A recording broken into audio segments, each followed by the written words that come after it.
what are the sort of common changes that women in their 40s will notice occurring to their skin? Okay. I mean, I can even speak from my personal experience because when I hit 40, all these things happen. The first thing happens, your skin is going to change from oily to combination. It's not completely dry yet, but we are hitting that sneaky decade before menopause. So some parts are going to be dry. Now, the second thing is like you mentioned, the cell turnover is going to be slower. So scars are going to stick around. You know, you get one pimple, but the scar's going to hang around for a longer time. Don't I know it? I'm really bad. I'm a picker. And as soon as I get one, I can't help it. I'm like there and I'm scratching and then I'm like, oh, like, I've got it scarred out. And it's not just on your face, like on your legs. You go somewhere, you cut yourself, and then that mark is there for weeks. And you're like, I don't remember that being, you know. And then lastly is a lot of people think I hit 40, I'm never going to have pimples again. Unfortunately, that's not true. You kind of get the worst of both worlds. You're still going to have acne, but they tend to be the larger underneath the skin, a bit more problematic, hanging around for a long time. You don't get a lot of them, but you still get them. So I think these are the sneaky changes that come in. Well, and you said, you know, the nature of your breakouts change. Do you find that they're more hormonally driven in your 40s? Totally. So does that mean that we're helpless against them? Like, you know what I mean? Like, if it's like a hormones issue and it's going to happen, like, what are the best way to deal with hormonal breakouts? So, you know, there's so many things you can do with hormonal breakout because hormones, it isn't just, I mean, like you guys know, it's not just your female hormones. Cortisol is a hormone. And that's why when you don't sleep well, you're going to break out, you're going to heal slower. So the first thing you can do is better nutrition, hydration first thing in the morning, sleeping better, you're going to reduce your cortisol. And of course, there's a lot of female hormonal changes that's taking place. I think by the time acne comes on and you're taking that pimple cream and dotting it, it's too late. There are a lot of things we can use on our skin to prevent our skin from breaking out. So a lot of people treat acne like when I see it, then I'm going to do something that's wrong. In the 40s, you're going to be using things like niacinamide. It helps very much with pimples. It's vitamin B as well. These really boring ingredient. I call it the beige cardigan of skincare because nobody really is like, what does it do? But it's so gentle, but it does a few things. Anti-aging, it helps a bit of acne, helps with oil control, but not very strong. It doesn't kind of peel like HA, doesn't exfoliate your skin like retinol. So a lot of people say it does nothing, but it does. And you use it on the whole face. It can be in a moisturizer or a serum. The second thing is azelaic acid. Again, this is one of these multitasking ingredients, but not very sexy. It's been around for a long time. It helps with pigmentation, it helps a bit with pimples, comes and moisturizes, so you can use it all over your skin. And I think that when I change that for my patients and I'm giving them, you know, not empty moisturizers, but moisturizers with a bit of vitamin B, a bit of azelaic acid, they find that in general, their breakouts, it doesn't stop completely because sometimes the breakouts are due to you quarreling your husband. So you still have your husband, but the breakout sort of reduces. Then when they get that breakthrough acne, that one or two pimples, okay, that's where we dot with the pimple cream. That is the best strategy, I find. Okay, so you've mentioned sort of applying sort of vitamin B, vitamin A in the form of retinoids. What about ingesting it? So like, can we take supplements to help with breakouts? Okay. My feeling about supplements is that when you take a supplement, it doesn't really go to the skin of your face. It goes to your entire body.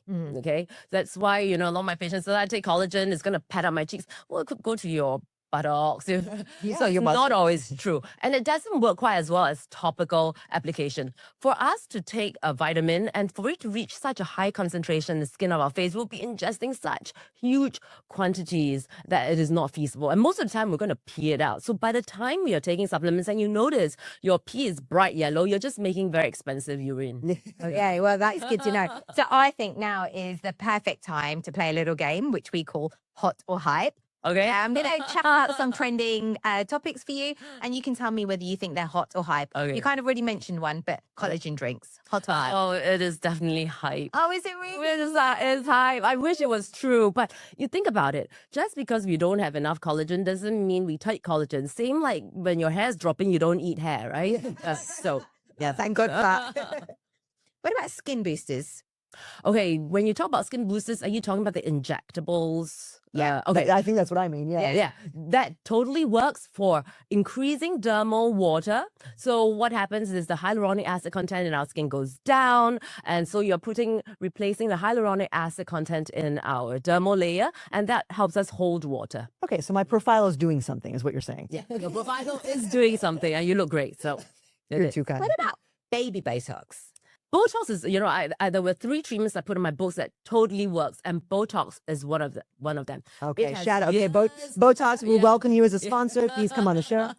It has years of science, but it's gone from sexy to not sexy only because it's been there for a long time. But it does what it does.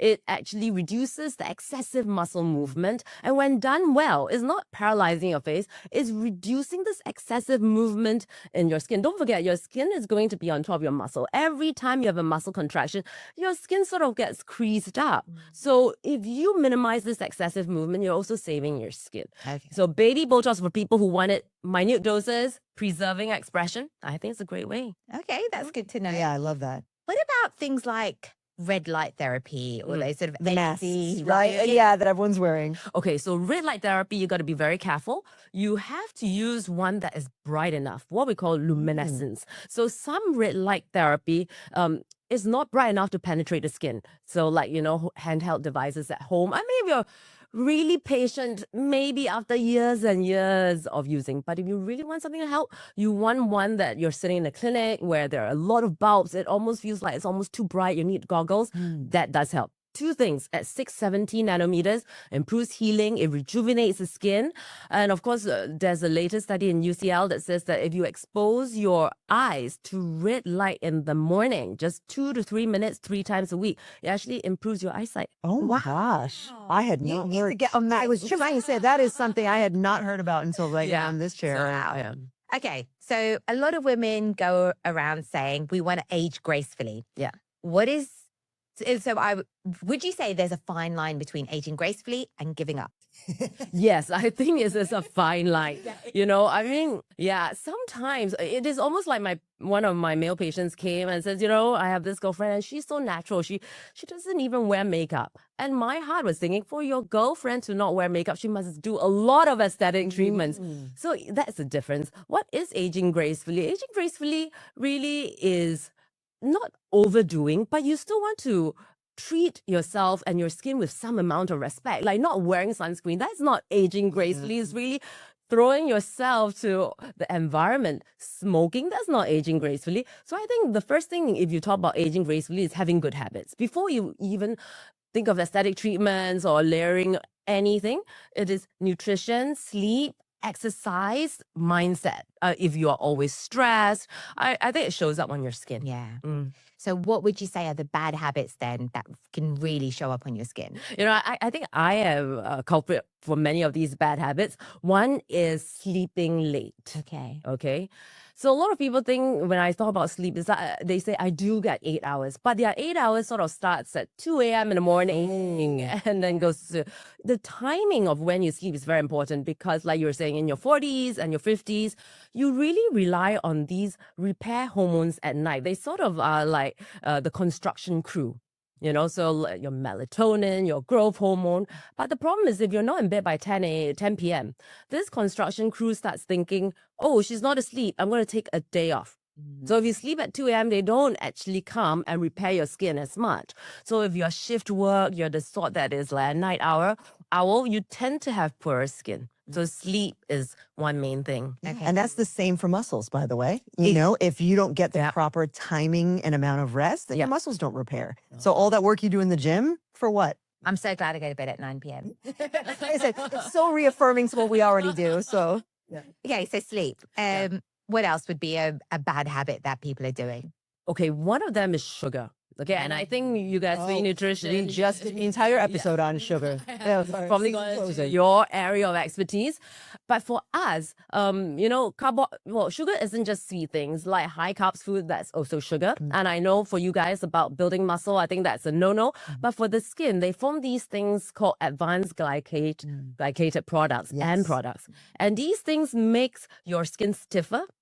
And they can't be reversed. So imagine, creme brulee and you're caramelizing the sugar on top, making your skin a little bit stiffer, and that's how wrinkles form. So when you take high sugar food, you are actually wrinkling faster. Yeah.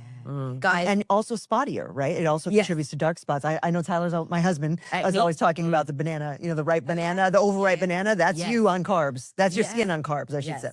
Yeah. And it's funny, isn't it? The advanced glycation end products actually is an acronym. It Yeah. Yeah. Easy to remember.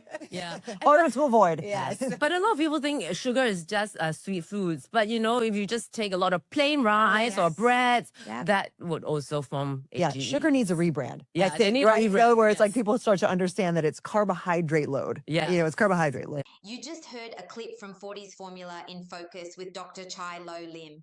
You can go back and listen to the full episode now by clicking the link in the show notes.